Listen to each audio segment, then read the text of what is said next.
الكنافة بالمانجا من الحاجات الجميلة جدا اللي بتطل علينا في شهر رمضان.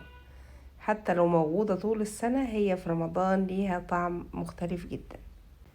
طبعا كل محلات الحلويات أبدعت وفننت ونزلت حاجات جديدة جدا، ولكن بتظل الكنافة بالمانجا هي برضو أعلى حاجة في المبيعات، والكل بيفضل ان هو ياكل الكنافة بالمانجا. هنعملها النهاردة بدون فرن بطريقة سهلة وبسيطة جدا، يعني مش هتكلفنا كتير، وفي نفس الوقت هنعمل صينية محترمة كده زي اللي بتتباع في المحلات ب300 جنيه، واحنا هنعملها بشوية حاجات بسيطة ومش هتاخد مننا وقت خالص.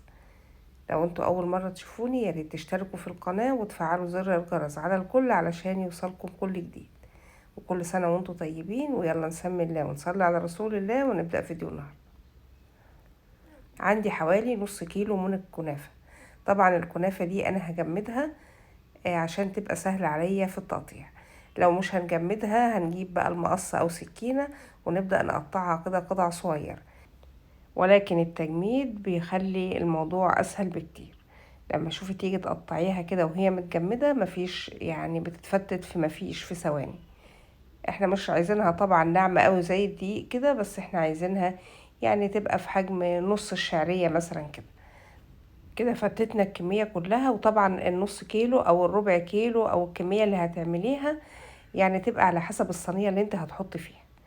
كده احنا خلصنا الكنافة، شايفين كده درجة النعومة بتاعتها كويسة جدا معايا. وهحاول ان القطع البيضة اللي بتبقى متجمدة الصغيرة الناشفة دي نتخلص منها. عندي هنا السمنة، ولازم تكون بقى سمنة بلدي لان هي الكنافة دايما السمنة البلدي طبعا هي احلى حاجة فيها. هنحط حوالي يعني نص كوباية من السمنة البلدي، وهنحط كمان معلقتين من الزبدة الصفرا كده، يعني نعمل ميكس بين السمنة والزبدة. ونحط السمنة على النار لغاية ما توصل لدرجة عالية كده من الحرارة. احنا ممكن يعني نسوي على البوتاجاز من فوق، وممكن ندخلها الفرن. انما احنا هنعمل الطريقة دي علشان الناس اللي بتشتكي دايما من الافران وعايزة تعمل حاجة سهلة على البوتاجاز. هنحط اول ما السمنة تقدح زي ما شفنا كده، نبدأ نحط الكنافة فيها ونقف بقى تقليب مستمر كده علشان ناخد اللون ويبقى اللون موحد على الكنافة كلها.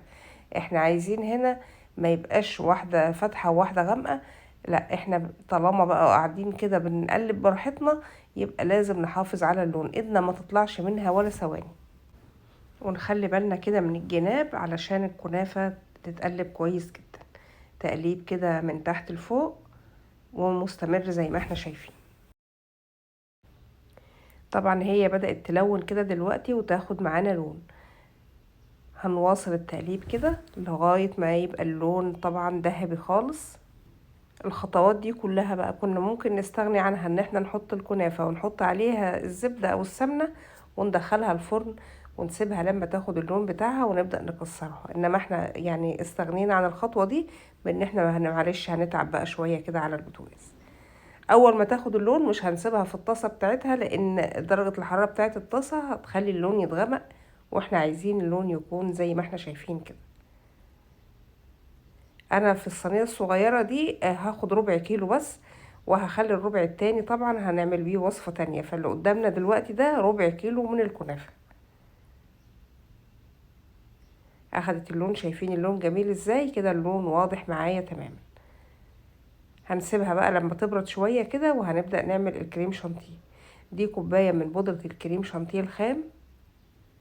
هنبدا ان احنا بقى نضربها، نحط عليها طبعا في الاول كده معلقتين كبار من اللبن البودر، ولو عندك كريم باستري يبقى تحفه طبعا.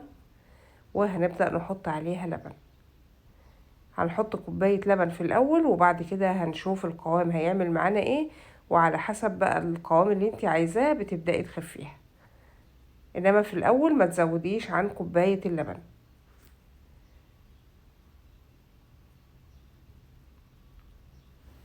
وصلنا كده للقوام المظبوط. هنيجي بقى عند الكنافة.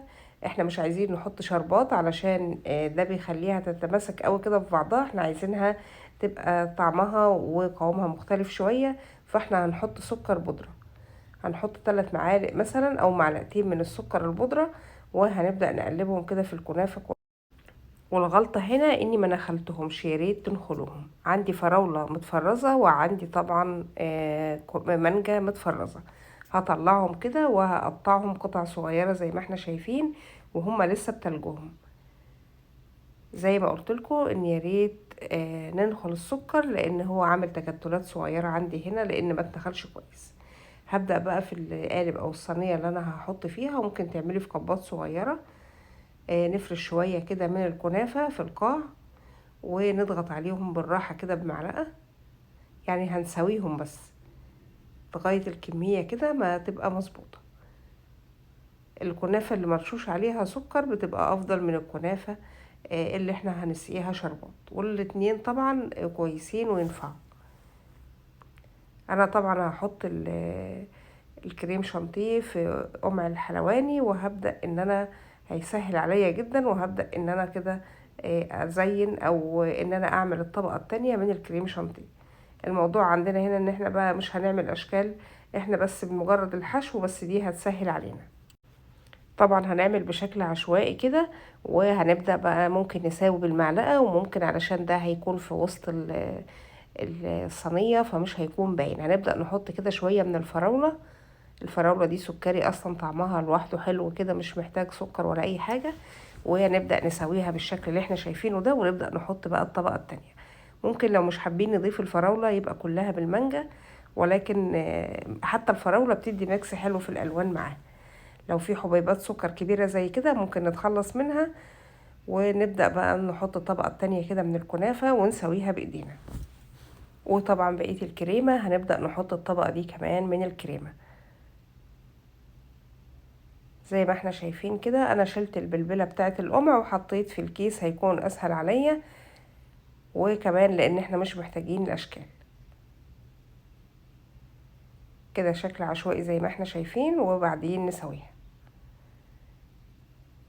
هنسويها ونبدأ نحط الطبقة اللي بعدها، ودي هتكون اخر طبقة. يعني هنعمل 3 طبقات من الكنافة،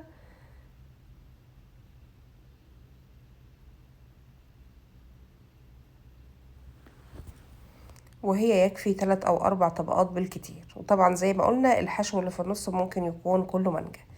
بعد كده هنساوي السطح بقى، ونبدأ ان احنا نحط المانجا كده بشكل عشوائي، وكمان هنقطع شوية كده من شرايح الفراولة عليها، برضو هنقطعها كده قطع صغيرة.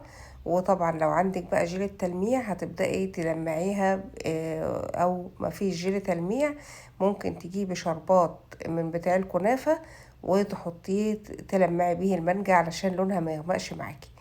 وممكن شوية جيلاتين تدوبيهم في شوية مية كده صغيرين، وادهني بيهم المانجا كويس جدا علشان اللون بتاعها ما يغمقش، وتفضل كده باللون الجميل ده. طبعا المانجا او الفراولة الاتنين هيدهنوا، وهتفضل معاكي بلونها كده زي ما هي. طبعا الطريقة دي في الكنافة يا ريت ان احنا نحطها بقى في التلاجة، يعني دي عايزة تتعمل مثلا على بيات او من الصبح وهتتاكل بالليل. انما يعني ما بتبقاش حلوة لو اتاكلت في وقتها في ساعتها كده. طبعا التزيين ده بتاعك انت، ممكن تعملي طبعا اشكال افضل من كده بكتير. انا بس بديك الفكرة، وبنعمل مع بعض كده الافكار بس الجديدة. والف هنا وعافية علينا وعليكم ان شاء الله. بكده يكون الفيديو بتاعنا خلص. عملنا كنافة بالمانجا بأسهل طريقة ومن غير ما تكلفنا كتير، زي ما احنا شايفين كده كلها حاجات بسيطة جدا. كل اللي انا استهلكته في الوصفة هو ربع كيلو من الكنافة، وكمان معلقتين سكر بودر، كوباية كريم شانتيه، حوالي نص كوباية سمنة على الربع كيلو، مفيش اكتر من كده. يعني حاجات كلها خفيفة، وشوية الفاكهة اللي عندك مثلا متفرزين هتطلعيهم تضيفيهم. كلها حاجات سهلة وبسيطة، طبعا لا تقارن بتمن صينية الكنافة دي بره. حابة تعمليها في كوبات صغيرة، حابة تعمليها في كاسات، في حاجات صغيرة كده، وتعمليها طبقات زي ما تحبي. حابة تعمليها كده وتاخديها لحد برضو زيارة، هتبقى جميلة وشيك جدا ولطيفة. ألف هنا وعافية ليكم جميعا إن شاء الله، وتعملوها وتتبسطوا منها. شكرا لكم. إذا كنتوا وصلتوا لغاية هنا، لايك للفيديو واشتراك في القناة. أتمنى أشوفكم دايما على خير، مع تحياتي، والسلام عليكم ورحمة الله وبركاته.